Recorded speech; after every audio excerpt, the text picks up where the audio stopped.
I heard this. It was from Cardi B, and there was a song she did. This was last year, right? There was a song she did, and after the song came out, she had this. It was like posted and it was deleted, and but she just had this like honest, real moment of, one of the things you hear her say in the audio is that, this song activated demons that she killed, right? And you hear her, you just hear her heart, man. And she's just saying like, I don't want to be that person anymore. I want to be a mother, right? And that person is coming back. That person is coming back connected to a song, that this song created this atmosphere, that something that she was like, hey, I'm walked away from this, I'm good. It's, and if the song had no power, if it was just words and a music video, it would be nothing to move on from it. Take the check and move on. But there's a power that the song has. There's an atmosphere that it creates, that she had this honest moment. And I want you to listen to it.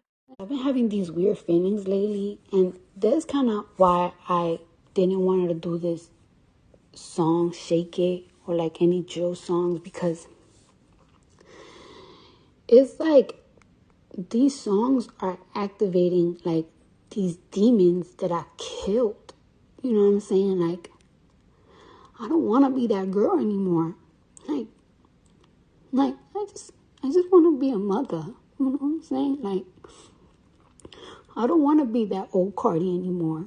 I left that lifestyle a long time ago, bro. Like, I don't want to be that anymore. Like, and she's coming back. She's coming back, bro. Like, I feel like, I feel like getting a cane. If you know about the canes, then you know. I don't want to be that anymore. I want to be a mother. This song is activating demons that I locked away a long time ago. And it's coming back again. And I don't want to be that. I want to be a good person. I don't want to. So you see, when you hear that, what do you hear? That the song was not just words and, a creative director who decided what the shoot should look like. It was beyond that. That the song was a portal. And the more mindful we are, look, I love music, man. I'm African. I love music. I love to dance. And, for a very long time, I held on to some of the songs that I really, really, really love. And, you know how there's some songs like you can't play with certain people in the car. So they're like, Pastor, you listen to this? Oh my gosh. But personally, more recently, to be honest, the Lord was really dealing with me on like my music choices and just showing me you have to be a guard over your gates. You can't just expose yourself to anything, because what I'm calling fun and entertainment, and this is my type of, my type of music, in the spiritual realm, nothing is entertainment. Everything is serving a purpose, right? And so the very things that we think are just like, the songs that we like, we don't even realize the artists that are creating it are being tormented. They're in the studio, and in order to even sing through these lyrics or rap through them, they have to be high or drunk, right? That they're going through their own share of torment, what we think is just entertainment. Right. And so I just want you to be mindful. Ask the Lord for a higher sense of discernment. Right. God, show me, because the times we are in, it is so critical that your channels are clear to really hear from the Lord, to really hear what God is saying, not just about you, but the times we are in.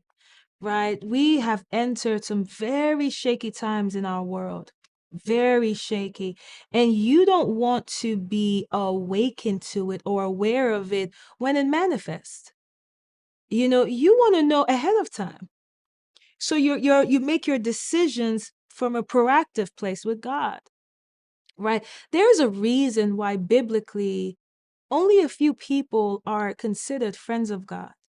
Only a few people really shake the world for God. Only a few. Can you imagine in the time of Noah that in all the earth, like the whole earth, only Noah was found righteous? Only Noah? I mean, that is mind blowing to me.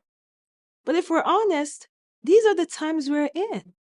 Literally, the Bible, even when it talks about the end times, it says it will be like the times of Noah. People are eating, drinking, doing their thing, but only a few. That's why it's often known as the remnant.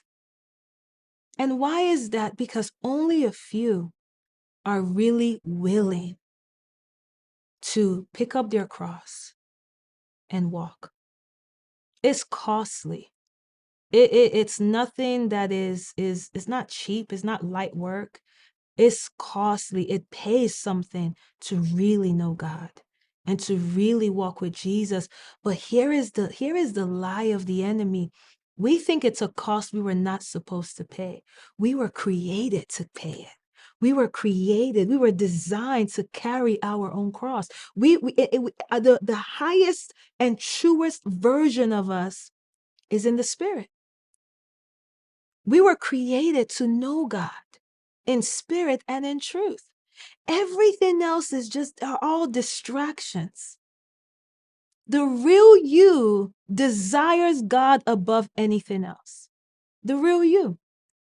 The real you is not operating because of the fear of people and the fear of their opinions. The real you only cares about the validation that comes from God, and whatever comes with it is just the cherry on top.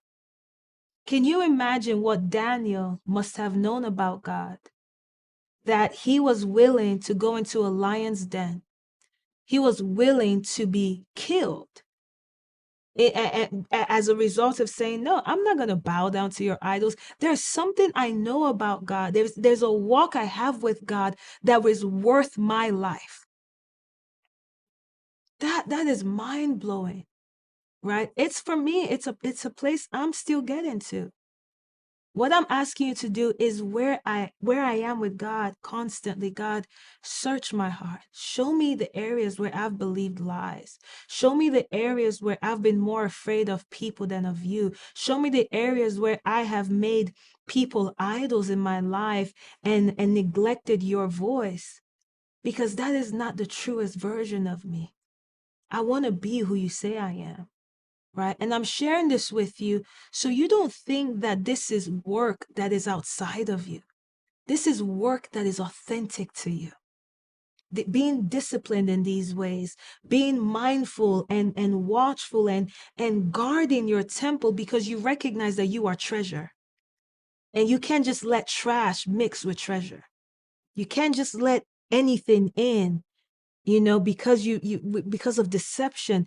We have to guard that, right? So that's just when it comes to the ear gates. Now the eye gates, I read this quote from Oscar Wilde, and he says this: life imitates art far more than art imitates life. And I really love this so much because the reality is what we watch, the media intake, it shapes our lives more than we think, right? That life imitates art more than art imitates life. There were two two funny stories. I mean, one maybe is more funnier, but there's this movie, The Wedding Singer, and is just a great movie, man. It's a really old movie. Well, I don't know if it's really old, but it's an old movie. And there's a scene, I watched it as a kid, and there's a scene where Adam Sandler, who's playing the wedding singer, he is eating cake and drinking tea.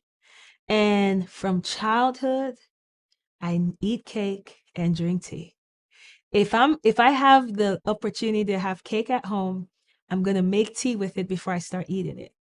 It was just ingrained in me because of how much I love that movie, and it shaped how I eat cake, right? And this is just to share the fact that you behold, what you behold, you become, right? What you give your eyes to shapes how you start living your life. Right? It's just like the movie Eat, Pray, Love, just an incredible storytelling and all of that.